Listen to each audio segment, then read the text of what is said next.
Okay, hi everyone. I am back with you today and I want to chat with you all about personal branding. And I know this is a term that we hear pretty often, but I know as job seekers or people in transition, it can be a little bit confusing as to what that actually means. So I want to shed some light on that topic today. And I have my new friend and fellow coach here with me, Kate Williamson, and she is going to briefly introduce herself and then share all things personal branding. So thank you so much for being here. I so appreciate it. Thank you for having me, Andrea. Hi, everyone. My name is Kate Williamson, and I am the owner and operator of a career management firm called Tech Resumes. And we focus on working exclusively with science, technology, engineering, math, or STEM professionals who are looking to pursue or advance a career in any STEM industry or STEM related role.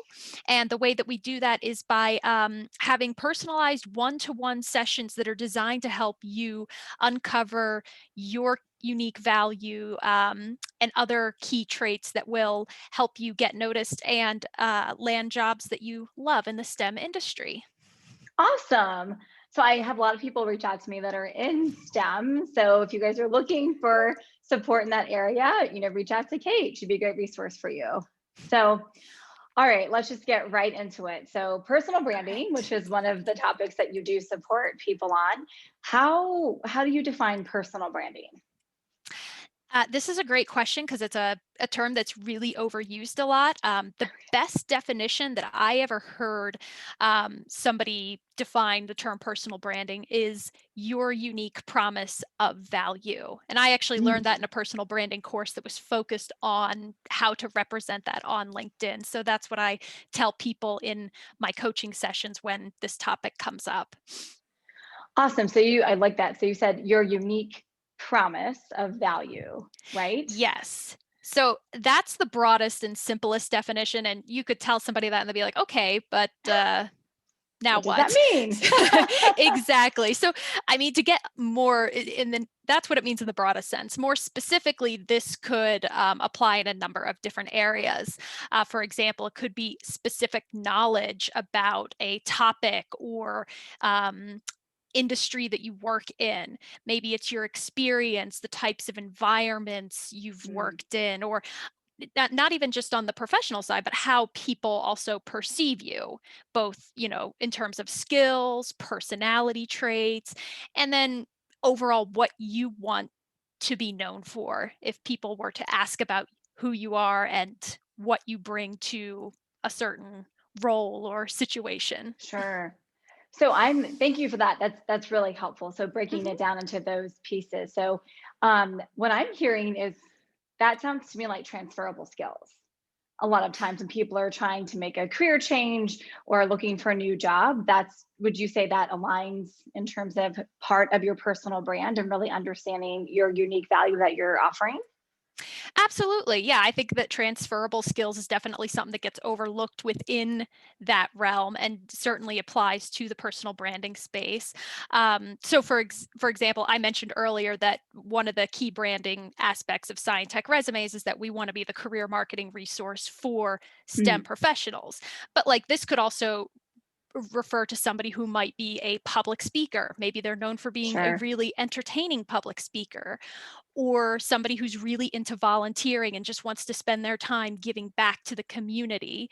That those could all be examples of how they represent their personal brand, if that makes sense. It does, and I love that you brought in something that was not exactly career related. You Mhm. said volunteering or things like that, which I love because I think oftentimes, especially with younger career professionals who I work with as recent graduates and young professionals, it can be intimidating for them to feel like they have enough to offer when it comes to creating a personal brand. So I love that you just gave that example. So that's fantastic. Absolutely. Yeah.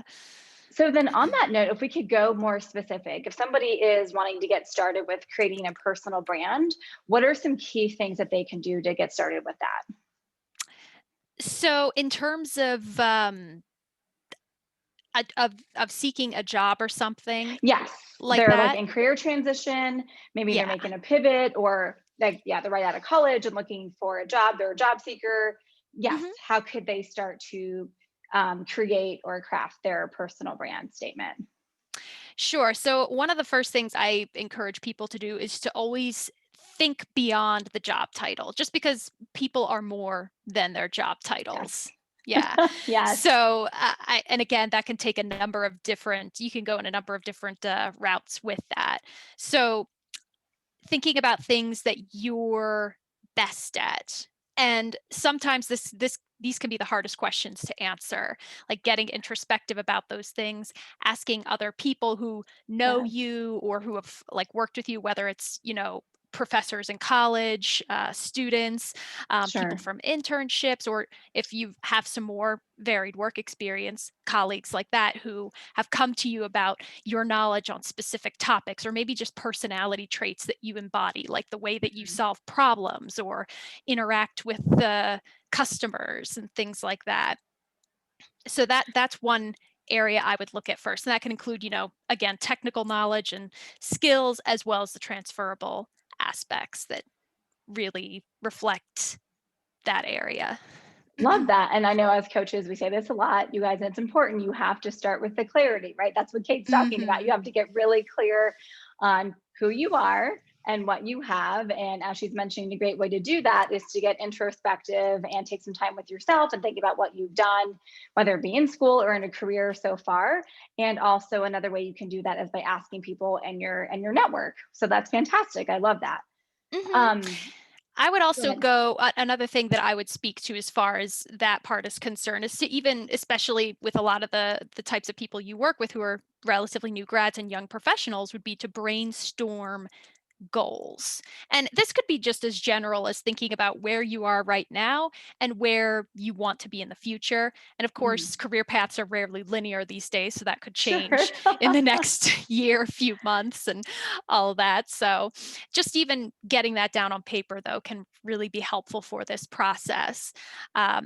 Maybe if you're somebody that's got a little more experience and you're looking to make a transition to a new industry, things that you liked and disliked about each of Yeah. the roles you've held. It could be specific projects you worked on, types of environments, things of that nature, because it's just important to know what you want to go for as well as what you don't, so that that can help the focus of your desired career direction and personal brand as a result.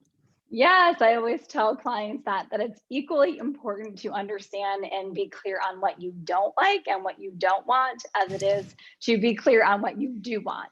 So Mhm. again, I'm hearing the theme here of like really doing some introspective work and taking time to understand yourself. And you guys, this can be fun. It doesn't have to be a daunting task. I always tell people to put music on, get in a space that you're really comfortable in, that you feel creative, because that's when this is really gonna come out of you really easily. So Mhm. I love that. Thank you. So it's all stuff they Of should be course. working on already if they're in transition or looking as a job seeker, really knowing what those Mhm. top goals are and skills are and where they want to go. So great. We're Mhm. not Yeah. redoing work. It's the same work you're already doing. That's the goal, yeah. I love that. So then, so you mentioned, okay, so doing this introspective work, are there any, I guess, core elements you would say if you're telling someone, okay, if you're drafting this as a first go for your personal statement, are there maybe 1 to 2 key things of those items that you really would advise that they include in there? So whether it be an experience or a personality trait or something like that, like what do you recommend based on that? So I recommend doing a combination of a few things. One, who, what, and Hmm. why, basically. So maybe you're aspiring to land a certain type of role. You could say, oh, I am an aspiring X or whatever that might Mm. be. And I have this amount of experience in this field. Or if you're a student, maybe it's something like I just recently graduated with my bachelor's in chemistry or something like that, and I'm looking to target roles as an R&D chemist, focused in these specific industries. And then you can kind of take it a little further from there, like maybe you've had specific experiences that speak to that background and how that's going to translate into future success for these types of roles you want to target from a career perspective. um, Things of that nature. Yeah, that makes sense. Thank you. And I Hmm. have one last question because Kate is also a certified resume writer. And so I'm curious from you, where do you recommend putting this on your resume? If someone's taking the time to craft their brand statement, where does this show up on a resume? Oh, Andrea, it has to be basically at the top of the page, but right after you introduce yourself with your name and contact information. There's really three things that I think go into a strong branding strategy when it comes to a resume. Number one is simply staking a claim on the type of role you want to target. So I'll go back to the R&D chemist example Sure. earlier.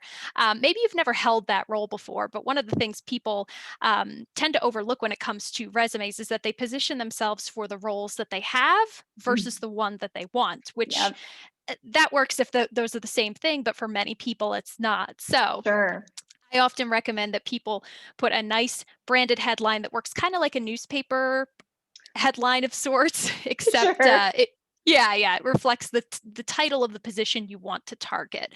So maybe that's R&D chemist, and if you're really focused in a certain industry, polymers and coatings, something like that, and then following up with a brief but informative summary that really just kind of paints a 360-degree view of who you are. And again, you can go a lot of different directions with that, but I really recommend that you keep it focused on relevant distinguishing features that help to set you apart. So maybe that's, years of experience, if you can speak to Mm, that.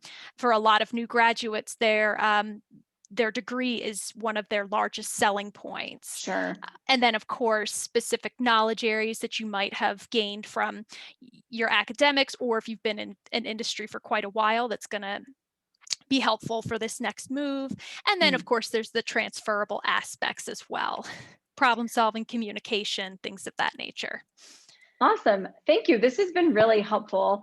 And I really appreciate you coming on and sharing a little bit of your insight and wisdom on this topic. So thank you so much. I hope this gave everyone a little bit more of a peek behind the curtain as to what personal branding is and how you can get started. So thank you so much for your time. I really appreciate it. And you guys reach out to Kate if you've got questions on this or want support with your resume.